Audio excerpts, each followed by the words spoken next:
మన ప్రభువైన యేసుక్రీస్తు నామమున అందరికీ ప్రైజ్ ది లార్డ్. నేటి హెబ్రోను క్యాలెండర్ వాగ్దానము కీర్తన గ్రంథము 111వ అధ్యాయము 3వ వచనము. ఆయన కార్యము మహిమ ప్రభావముల కలది, ఆయన నీతి నిత్యము నిలకడగా ఉన్నను.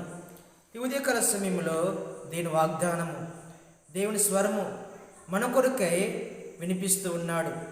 దినదినము ఆయన వాగ్దానము చేత మనలను బలపరుస్తూ ఉన్నాడు, ప్రోత్సాహపరుస్తూ ఉన్నాడు, ఆదరిస్తూ ఉన్నాడు, ప్రేమ చూపిస్తూ ఉన్నాడు, జాలిగా దయగా మాట్లాడుతూ ఉన్నాడు. మన అక్రతలన్నీ దేవుడు తీరుస్తూ ఉన్నాడు. ఆత్మ సంబంధమైనటువంటి ప్రతి ఆశీర్వాదము దేవుడు మనకు అనుగ్రహిస్తూ ఉన్నాడు. దినదినము ఆయన వాగ్దానముల చేత మనలను తృప్తిపరుస్తూ ఉన్నాడు. ఇవి ఎవరైతే వింటున్నటువంటి వారుగా ఉన్నారో వారి జీవితంలో ఎంతో గొప్ప ఆశీర్వాదాలు చూస్తూ ఉంటారు, మేలులు పొందుకునేటువంటి వారుగా ఉంటారు. దేవుని వాక్యము ఎంతో మన ఆత్మ సంబంధమైనటువంటి జీవితాన్ని మెరుగుపరిచేటువంటిది, పరలోక రాజ్యానికి సిద్ధపరిచేటువంటిది, పరలోక రాజ్యం యొక్క విలువలను ఎలాగ పాటించాలో, ఎలాగ జీవించాలో, వాటి ద్వారాగా మనము ఎలాగ బ్రతకాలో అనేది వాక్యము మనకు నేర్పిస్తూ ఉంటుంది. దినదినము ఆయన వాక్యము మనల్ని బ్రతికిస్తూ ఉంది, మన మార్గములకు దీపముగా ఉంటుంది, మన యొక్క చేతి పనులు తోడుగా ఉంటూ ఉన్నాడు దేవుడు. ఇక్కడ మనం చూస్తే ఉదయకాల సమయంలో ఆయన కార్యము మహిమ ప్రభావంలో కలిగినటువంటిది, ఆయన నీతి నిత్యము నిలకడగా ఉండేటువంటిది, ఆయన కార్యము మహిమను తెచ్చేటువంటిదంట. ఆయన కార్యము ప్రభావము శక్తి కలిగినటువంటివిగా కనిపిస్తూ ఉన్నాయి ఇక్కడ. కాబట్టి ఇక్కడ మనము జ్ఞాపకం చేసుకోవాలి, ఆయన కార్యములను మనము జ్ఞాపకం చేసుకునేటువంటి వారముగా ఉండాలి, ధ్యానించాలి, వివరించాలి, ప్రకటించాలి. అవి మహిమ కలిగినటువంటివి, ప్రభావం కలిగినటువంటివి, శక్తి కలిగినటువంటివి. కాబట్టి ఉదయకాల సమయంలో ఆయన యొక్క కార్యములను మనము అర్థం చేసుకోవాలి. అవి ఎంతో మహిమను కలిగినటువంటివి, అవి ప్రభావములు కలిగినటువంటివి.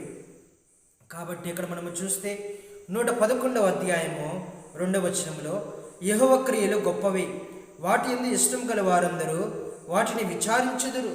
ఆయన క్రియలు అంటే పనులు, కార్యములు గొప్పవి, వాటి యందు ఇష్టం ఉన్నటువంటి వారు వాటిని విచారిస్తారంట.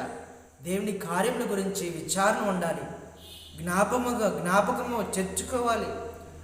దానిని బట్టి మనం దేవుని స్తుతించాలి, ఆరాధించాలి, మహిమపరచాలి.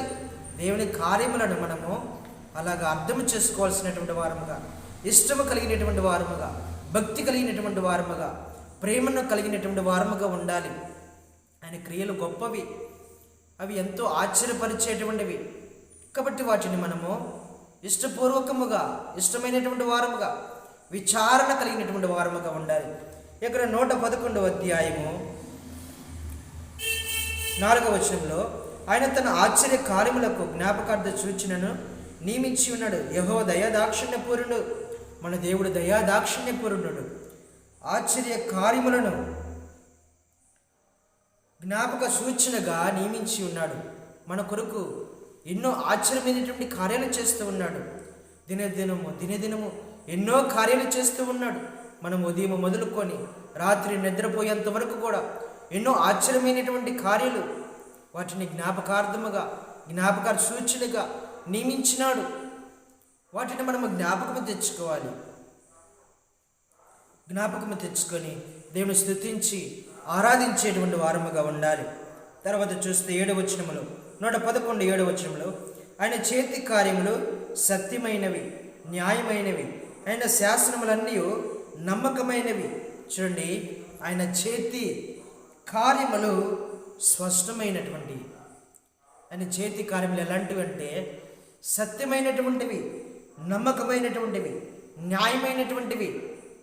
ఆయన కార్యములు ఎంతో సత్యము కలిగినటువంటి అంట, న్యాయము కలిగినటువంటివి, ఎంతో మన జీవితమును మెరుగుపరిచేటువంటివి, మన జీవితం ఆత్మీయంగా బలపరిచేటువంటివి.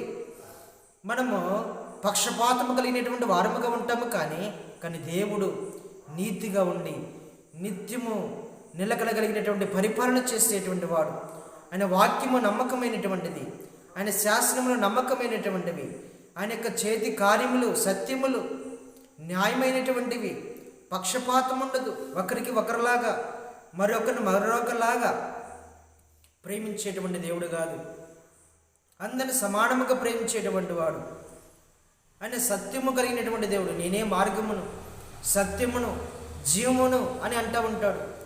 ఆయన చేతి కార్యములు సత్యమైనటువంటివి, న్యాయమైనటువంటివి, నమ్మకమైనటువంటివి. కాబట్టి వీటిని మనము జ్ఞాపకము చేసుకొని, ఆయన చేతి కార్యములను జ్ఞాపకము చేసుకొని హృదయమార ఆరాధించే వారముగా, స్తుతించే వారముగా ఉండాలి. ఇజ్రాయేల్ ప్రజల పట్ల చేసినటువంటి కార్యములు ఎన్నో గొప్పవి, ఎన్నో ఉన్నాయి. వాటిని జ్ఞాపకము తెచ్చుకున్నటువంటి వారుగా మన జీవితంలో మనము కూడా దేవుడు చేసినటువంటి కార్యములను జ్ఞాపకం తెచ్చుకొని దేవుని ఆరాధించే వారముగా, స్తుతించే వారముగా ఉండాలి.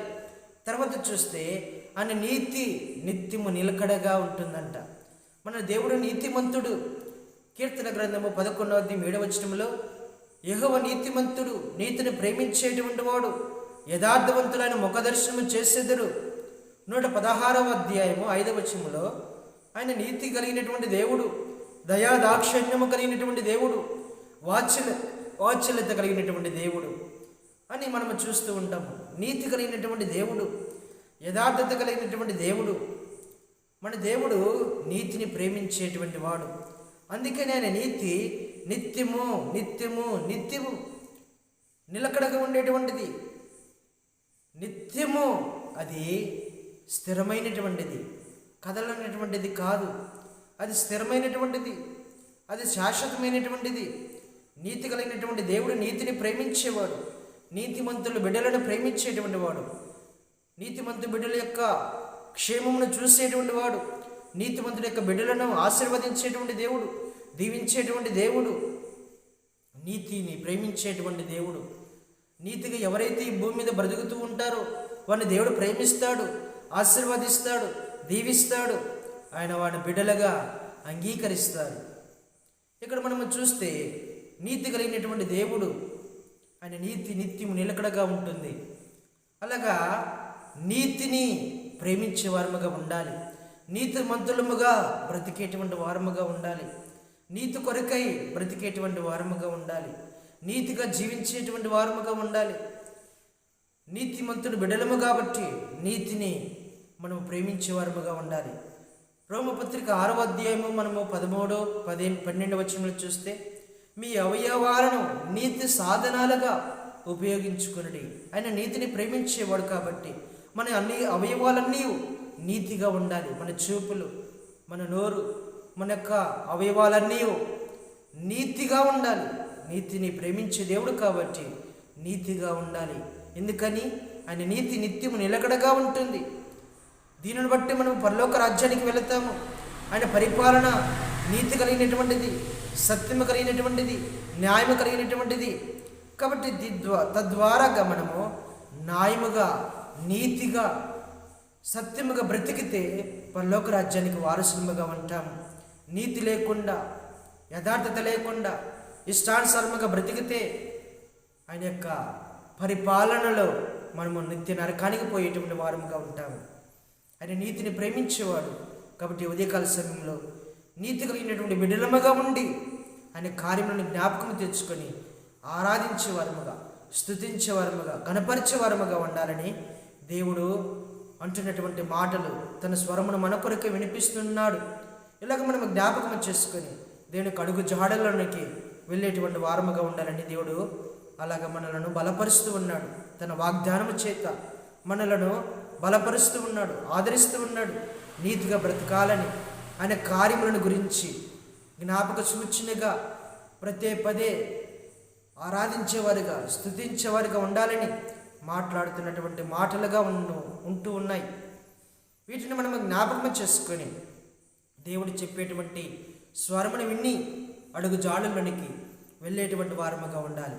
ఇలాగ దేవుడు మనందరిని సిద్ధపరిచి నడిపించిన గాక. ప్రార్థన చేసుకుందాం. పరిశుద్ధుడా, ప్రేమగల తండ్రి, మీ దయగల నామని బట్టి వందనాలు, స్తోత్రాలయ్యా. ఈ ఉదయకాల సమయంలో ప్రభా మా కొరకు వినిపించిన ఈ వాగ్దానాన్ని బట్టి వందనాలు, మీ స్వరాన్ని బట్టి వందనాలు, స్తోత్రాలయ్యా. ప్రభా, మీ నీతి నిత్యం నిలకడగా ఉండేటువంటిది, మీ క్రియ మహిమ ప్రభావం కలిగినటువంటిది. ప్రభా, మేము నిత్యము నీతి కలిగినటువంటి వారముగా ఉండి మీ యొక్క కార్యములను జ్ఞాపకము చేసుకొని స్తుతించి ఆరాధించే వారముగా మమ్మల్ని సిద్ధపరచండి. కృప చూపిస్తున్నామని మా ఎడల చేస్తున్నటువంటి కార్యములు ఎంతో గొప్పవి ప్రభా, వాటిని వివరించి ప్రకటించి మమ్మల్ని ఆరాధించి స్తుతించే బిడ్డలుగా మమ్మల్ని సిద్ధపరుస్తున్నామని ప్రార్థన చేస్తూ, ఇలాగ వాక్యం అంటే ప్రతి ఒక్క కుటుంబంలో ఆత్మ సంబంధమైనటువంటి ఆశీర్వాదము కుమ్మరించి దీవించి ఆశీర్వదిస్తున్నామని ప్రార్థన చేస్తూ, ప్రభువైన యేసుక్రీస్తు పరిశుద్ధ నామములో ప్రార్థించి అడిగి వేడుకుంటూ ఉన్నాము తండ్రి, ఆమేన్. అందరికీ ప్రైజ్ ది లార్డ్.